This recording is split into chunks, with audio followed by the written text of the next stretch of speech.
Hello and welcome to another episode of DIY EV Chat, where I ask all the questions that I get asked about my project to other people who've been nuts enough to build their own electric cars. And today's guest is Fiachra Cooke. Welcome, Fiachra. Tom, how are you? Very good, thank you. Yet again being outdone on the Christmas jumper front. Hang on, I'll just show it again. There you go. Proper. Not only a Christmas jumper, but an Audi Christmas jumper. And that's probably... we have to cover this one first of all, I think. For anybody who's watched your videos, you are a bit of an Audi fan. It's just a slight. It's always been Volkswagen Audi for me. And like I'm flanked by two here at the moment. One will remain petrol. It's going to be the last kind of petrol one doing. But I've always been. I mean, I've had Mark 1s, Mark 2 Golfs. I had an old Audi 80. I actually spent a year in Hull driving around in an Audi 80, which was clapped out. But I brought it up a little bit with that's 2.3 Quattro back there, which is just phenomenal. Kind of nice. Yeah. So yeah, you could say that. And did that come from anywhere in particular? You've just always been a fan? Oh, actually, somebody asked me that last week, and it's basically, if you're a petrol head, there is a soundtrack in your head. So my soundtrack was growing up to listen to Group B through the 80s and 90s, right? So it was the 5-pot sound of the Quattro was just it. And when I hear it, it's just a trigger. So listen, one of the first questions people always ask me is like, how did you do it? Like, what skills do you have? And they assume that first of all, they see me working on my drive and they assume I'm actually a mechanic. Like, what is your day job? What skills did you bring to this project in the first place? Day job has always been like 20 up until last year was telecoms engineering on the mobile network. So that's what it's always been. But that's on the professional side. On the other side, outside of work, it's always been, since my feet could reach the pedals, it's been rallying cars around fields and breaking them, turning them over, fixing them again. And then motorbikes as well, a big thing for motorbikes as well. So, and that's what it's always been. It's myself, my brothers and all that. I've always been big into cars. So you've got two different skill sets there. You've got the sort of the electronicsy, probably a little bit of codey side on the telecoms engineer, and then actually the hardware stuff as well, the welding and the actual fixing. Yeah, that's it. It's coding was never really my thing, but definitely on the wiring side of things, I got my head around a lot of that fairly quick. Yeah. Cool. And you've done. I mean, my next natural question is, have you done things like this before? But clearly, you've done lots of petrol engine stuff before. Had you done anything with electric motors before? Or was this the first one? I think, this was the first one. I mean, I think, his name has been mentioned everywhere you go. Damien Maguire was the first one. I saw him in 2017, I think, 2016, 2017.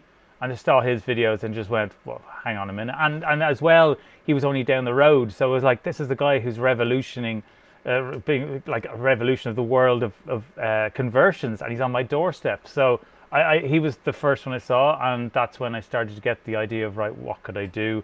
And then what kind of really set it moving was when he did his E46, I think it is, the 3 Series Touring. Then he put the Leaf stuff into. The Grey Goose is that one. That's it, the Grey Goose, yeah.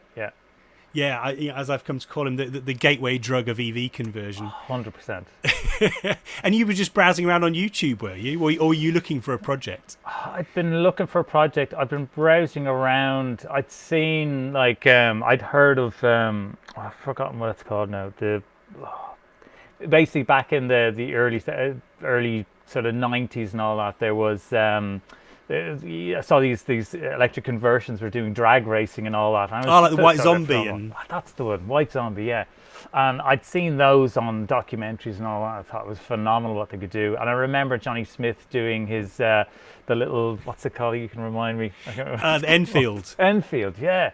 I just thought it was incredible. I came and went, and then the next project I did was I finished building a bike, and I went, right, next project I'm going to build is going to be electric, and the whole thing, Damien, fell into place, and I started stalking him. And did you go and do the course?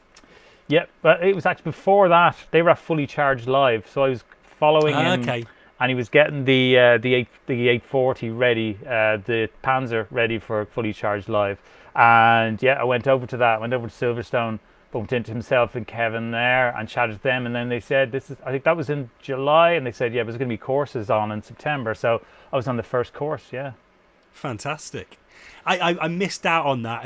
Timing with kids and work, and then the obvious C word over the last couple of years meant I never quite got around to the course, so I sort of flew solo. I wish I'd had a chance to do it. And I guess it sounds like you were pretty much nailed on from the first time you saw it that you were going to do your own car. Yeah, it was just that course really like ignited the passion for the rest of it. And I think I'd just bought the car. I bought the battery pack. Bought the Leaf stack, and so when I went into the course, I think I was the only one on the course who had everything ready to go. And then basically Damien then just I got the VCU from himself, and yeah, it went on from there. So you already had the car then when you went into this? Yeah, and I knew it had to be. I've got a thing for the Avant, the Audi 80 Avant, and it had to be a clean one. And that's actually one of the core things I kind of say to people when they're doing a conversion. And I think it's something that you might have missed. You didn't get the memo. Get a clean car. Get a clean car, because then you won't spend half the time fixing it up. Yeah. I can reinforce that from personal experience.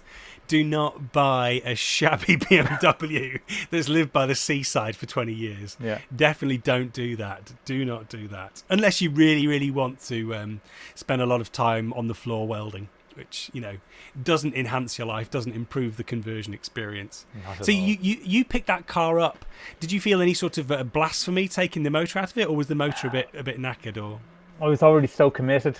That was it, and I knew that the motor would go to a good home. So it was a 2-litre 16 valve, and if I was 5 years previous, I would have taken that engine and put it into a Mark 1 GTI. And that's exactly what happened. I took the engine out, put it up on Done Deal, which is our kind of go-to second-hand website kind of thing, and it was sold in 24 hours.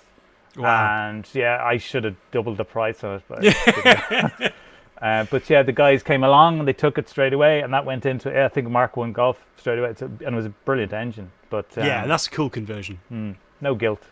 No, good. And you went down the Leaf route. What drove you in that direction? It was again, it was Damien had literally just got his running in the BMW, and it was all very familiar. The Leaf ECU is very simple. It's a lot simpler than the likes of Johannes's drop-in board, as in it's just taking the CAN information, spitting it out, giving torque requests back. So it fitted my kind of limited, kind of at that stage EV sort of conversion sort of style, and that's what. And there was already good price, good value on parts. So there's a local dismantler in the outskirts of Dublin, which is one of the main EV dismantlers. Went there and picked up the kit for I think it was 1,500 quid for the Leaf stack, and then they said, well, we don't have a battery right now, and so I came back to them, just passing them about a month later, and they went, oh, we've been waiting for you. I thought, what? And they go, yeah, we've got a pack here with your name on it. I was like, so that was it. And what made you? When did you start documenting it all? Because I've loved your videos. Like, when did you start doing that? Did you think that from day one that'd be a good idea, or? I thought, let's see, I'd done a few small documentary kind of things on my bike trips and that, and really badly done. But this time round, I felt I wanted to just, like what was being done on Open Inverter, people telling the story and giving the information out there. I wanted to do the same thing. I said, I want to document this because as far as I'm aware, an Audi 80 hasn't been done. I know an old A6 has been done, but I said, why not? I mean, I'm not going to try and hide all the secrets, so I want to try and do it and take the slings and arrows that comes with it on trolldom. It's yeah. Have you had much of that? It's funny. YouTube, no, you get one or two going, that's a bit curious. Why are you putting the battery so far forward? But there's a classic Audi forum on Facebook just to get parts. My God, there was one guy on there who just went to town on me. To the point where I just replied to him with a shrug emoji. That's it. Yeah, it's interesting. I was chatting to Paul Compton about this. He's obviously doing a Lotus, and I really thought that people would consider that absolute blasphemy. But he says not. He says he's not really had any negative reactions yet. They sort of get it. Yeah. Another, like, where I'm, kind of leads on to where I'm working now with Ava, who are doing the conversions and that. We have a Ferrari there, a 308 GTB, the GT, I can't remember. It's but it's Tesla motored and all that. And there was a Ferrari convention nearby about 3 weeks ago, and like Ferrari had come over from Maranello, and they were showing all the Ferraris, getting them all test driven and all that. And the young engineers, when they saw the 308, were like, they weren't really too bothered by it. They were like, oh, electric Ferrari, so what? But the old engineers were all over it. They loved it. Original guys who built the 308 back in the 80s. Yeah. And I wasn't there at the time, but I asked one of the guys, I said, could you ask that very engineer, was he the guy who worked on it? Because I've worked on the electrics on that thing. It's basically Fiat electrics from the 80s. Right. It's a bit iffy. But I mean, I guess a 308's kind of an ideal conversion, because I think even the Ferrari engineers who were there at the time would probably say, you know, beautiful car, probably a bit underpowered, not really our quickest. Yeah, we could do better. I think they're great. I think they're wonderful looking. A Tesla swapping it's just a wonderful thing. Especially ones that, again, taking one that's fine and it's in working condition, I think is a bit. I wouldn't do it. This one has a history of its engine had been sold. It wasn't in great shape, so it was kind of given a second life. Yeah. Well, that's a nice thing, isn't it? I mean, I think depending on what car you buy, unless you're an idiot like me, you get ones that where the body's in good shape but the engine's gone, and give it that second lease of life. So you went battery pack wise, you went Leaf as well then? Yeah, 24 kilowatt hour pack. Yeah. And what sort of range are you getting out of that? Have you had a chance to test it yet? I haven't done any sort of proper testing on it because I'm still having BMS woes. I've killed 2 BMSs already by complete stupidity, poor wiring, and I've got a third one to go in. And it's just once I have that, then I'll be happy discharging it. But what I have done, I'd say, from what I've done, the calculations I've done, it's probably going to be 70 kilometers. Probably 70, 80 kilometers, which is fine, you know. Yeah. Well, I mean, and that makes me feel slightly better. I've got 7.5 kilowatt hours, well, 7.8 kilowatt hours at the moment, and I'm getting about 20 miles. Yeah. And I've got another 7.8 pack to go in at the end of my long plan of upgrades. And that'll get me to, that should get me to 40, maybe 50, certainly 40 at 15 kilowatt hours ish. So, yeah, that feels about right. And what about the other bits? There's obviously all sorts of ancillaries you have to swap over. And I think what have you done on power steering? Power steering is the weapon of choice. There's a Fiachra pump, which is really annoying. Yeah, it's great, but it's very. It takes away from the whole point of this process. You're sitting in traffic and you're going, look at me in my electric car. Oh, what's that whirring? It sounds like a forklift. And you're like, that's the one thing, and the brake boost pump, but the mainly power steering. But actually, this is the next. I think I mentioned in one of the videos. I'm looking at putting in. I have a prop. Ooh. There you go. So that's out of a Corsa B. Oh, this is the electric. Yeah. Cool. So, and this is done. A lot of rally cars, minis and stuff use this. And is that Corsa B, Corsa C? Corsa B. Corsa B, yeah. Yeah. And it's, a lot of people, there's a local garage down the road who fitted them to, as he said, you get a lot of big old Daimlers and rollers and all that coming out, and the old guys can't steer them anymore, so they fit in one of these to make it easier for them. That's cool. It's when I went through all sorts of options when I was looking at power steering for mine. I tried two because there's obviously a variety of BMW Group electric steering racks. So I tried one out of a 1 Series. I tried one out of a Mini. But they're all slightly oddly angled and a bit bulky motors hanging off them. And I could have fitted one. The Mini one would have fitted with a bit of fabrication, but it would have wiped out larger part of the space for the battery pack. Yeah. So I might go down the same route as you at some point. Although I wanted to keep things as standard as possible until I got it re-registered with DVLA, which came through today. Hurrah! Yes. Brilliant. Which is fantastic. What's been the biggest challenge so far? What were the really ugly bits? I guess it's one. This is one that Damien explained to us on the first day of the course. He went to, I think he went up to the whiteboard and drew drew an outline of a car, and there was where the engine used to be, and he started doing a spiral into it. And we were like, he said, "Don't be drawn into the black hole." And I was like, what? He goes, no, it's the one thing. He said, you leave that engine bay empty and it'll just become a black hole and it'll suck all your energy into it. So, and that was the thing. It was trying to get past that, even if it was just having a gearbox there, mounting in the motor and just getting an idea, but just keeping that momentum going. And in fairness, it was helped. See, there's a lot of people on Open Inverter, like yourself and all that, who have got the day jobs, who are working through it, and it's so difficult to find the time to try and get this done. And I had the unfortunate circumstance of losing my job back in May, and I had the guts of 4 or 5 months, and I was able to just throw myself into it. I mean, that's the thing. It's trying to find the time.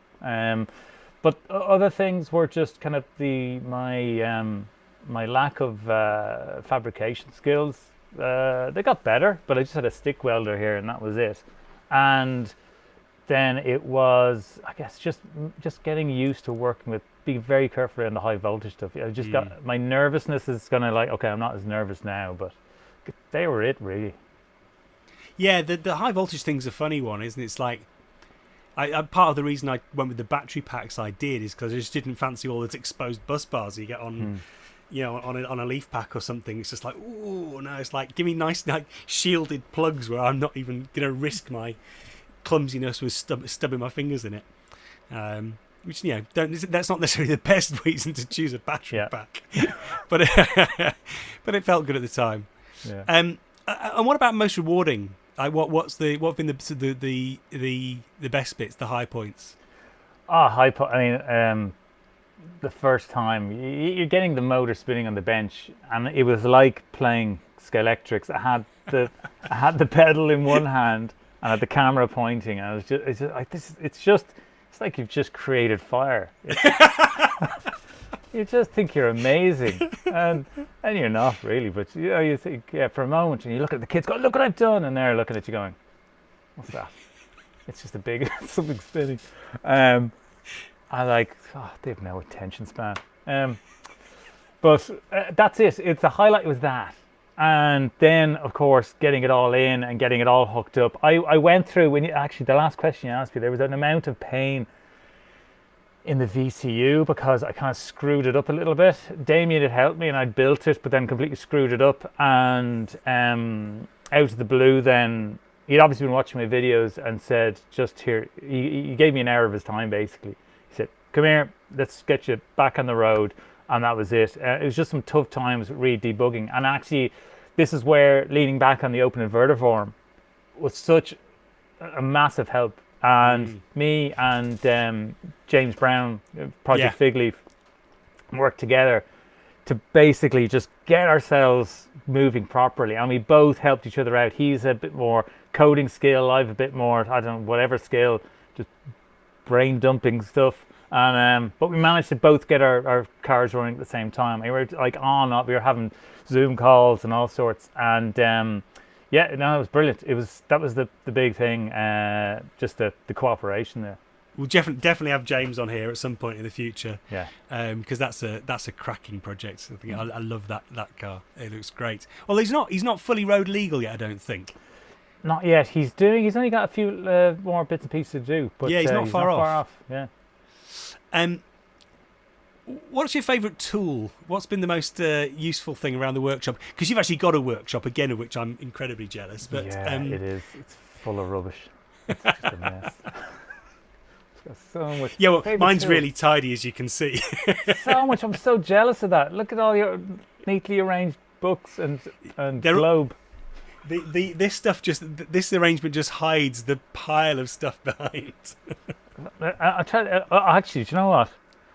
This thing has saved me because obviously we both wear glasses. Eyesight is kind of this thing now.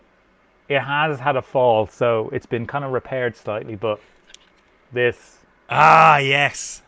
I could not have done anything without this. With its lights and everything. It's just it absolutely saved me so many times. Still does. Even if it's picking nits out of children's hair, it's brilliant. Yeah. We've got an outbreak at the kids' school at the moment, so yeah. I don't understand how they've all got them when they've been out of school for so long. Where did they go? Where did the nits go? I don't know. That's another podcast. That's a different thing. So tell me about what you're doing now. You said you're working with Ava. EVI. EVI? Ava. Yeah. Ava. So yeah, it was back in August, September. So Ava, it was Ava Electrify. They had a launch back in 2018, I think. Of Paris Court, which is close by here. They had Richard Branson over to launch it, and they were going to be doing all these conversions. And I was like, yeah, that's right up my street. I think that's kind of around the time I was looking at I'd started studying connected and autonomous vehicles at the same time because the engineering had gone out of telecoms for me, and I wanted to get something that had the nuts and bolts I could start messing with again. So I contacted them 2018. I said, yes, here's my CV. I'm good to go. And there was nothing. And then it was August this year, last year, that they contacted me after about a week after I put the video up, the car running, driving. And Mike Keane, who was their chief engineer, contacted me and said, would you like to have a conversation? So I was like, yeah. So went and met him and Norman Crowley, who's the main guy. And they offered me, and it was, for me, we were both taking a risk. I was taking a risk of leaving 23 years of telecoms the comfort blanket that it was, and jumping. And they were taking a risk on me because they were like going, okay, we know what you could do, but we're not sure. So there was a few months of 1 day a week while I was doing my other job. And then in June this year, then I gave telecoms the heave-ho and did this full time. Yeah, so I'm now working on prototypes and proof of concept vehicles, and it's phenomenal. It's living the dream. Love it, absolutely love it. Yeah. That sounds like great fun. And what about your own projects? Have you got something else in the pipeline, or more work on this one? It'll be a I want to get this one finished properly. Actually, the video you put up in the last couple of days, it is exactly the same situation I'm in. It's automation of charging and everything else. Like you, when I have to charge, ignition's off, I go in the boot, I flick a switch and plug it in, which isn't ideal. Yeah. So my next step is to get to that kind of automation that you're looking to do as well. So I'm guessing you don't have to pull fuses like I do. No, I haven't blown my pre-charge resistors. Although I did. I blew a pre-charge resistor up about 2 months ago when I was putting everything back together and put the DC in polarity the wrong way, and there was a big puff of smoke. I think it was in the video. Yeah, I kept the smoke in the box. Yeah. I remember actually. Yeah. But you were asking, it's nice having that sort of clear lid. See, take a picture; it'll last longer. But you were asking earlier on about other parts. Yeah. I've got obviously the Leaf stack. I've got the DC is it's made by TDK. Really? Which is weird, and it was fitted to the Ford Transit Connect. They were done by Azure Dynamics. Azure Dynamics back 10 years ago. Yeah. Is that working well for you? Yeah, it's brilliant. It's water cooled. It's just hums away. The charger I have is a Model S Gen 2 you went Tesla route, didn't you? Yeah. So. And what sort of capacity charger is that? That is a 6 kilowatt, I think. Yeah, because when I charge here, I'm getting up to 3.4. I'm not sure if I went somewhere else to be able to bring it up to 6. There's lots of other small bits. They're the main items, and again, like you, I don't have heating, but what's wrong with a pair of gloves and stuff I can like tell that. you, in a convertible, heating would be really desirable right about now. Yeah, yeah. Apart from anything else, just the condensation and the frost on the inside of the window, it'd be really nice to clear that. But other projects, yeah, get this finished. That's staying with petrol. I do have a want for. I'd love to do a Gen 1 Audi Allroad Quattro style, and with using two Prius motors, two Lexus motors. I don't know, but something like that. Yeah. There's good deals on the Outlander rear axle at the moment. Just Really? yeah. We've got a good breaker over here. If you want his number.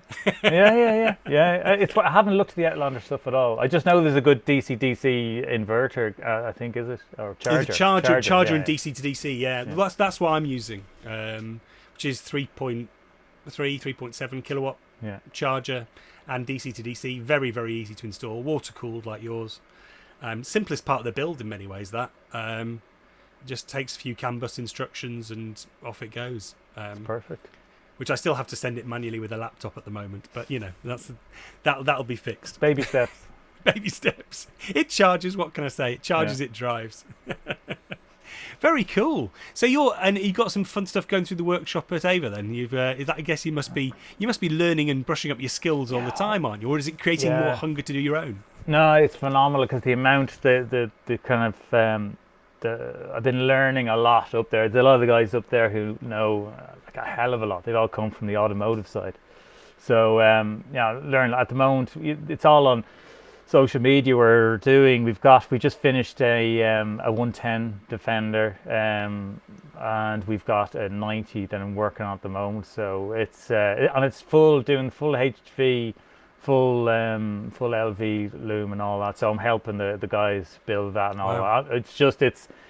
It's not something they just throw at me, So just come and build it. It's like no, it's a collaborative thing there. So I'm going, yes, should I crimp this? Should I crimp that? So but it is plans for. It's massive plans for like ground up vehicles there's at the moment there's a lot more collaboration with the big tier ones at the moment. The tier ones, Continental and ZF and Bosch, they're actually all dealing with small series now. Yeah, because I saw Continental got their own drivetrain, haven't they? Yeah, they've got their own, as the Bosch and ZF as well, but they've all got them, and they're actually, when it comes, say for example, we were talking about braking earlier on, and we have the pump that keeps buzzing away. Bosch has the iBooster, Mobis, Hyundai, Kia have their version, ZF have something, and it's all, they're open to market. They go, okay, it's a bit pricey, but they're not coming at you saying, oh, no, unless you buy 10,000 units, we're not selling them to you. But now they do. Now they're, seem to be open for business for small series stuff.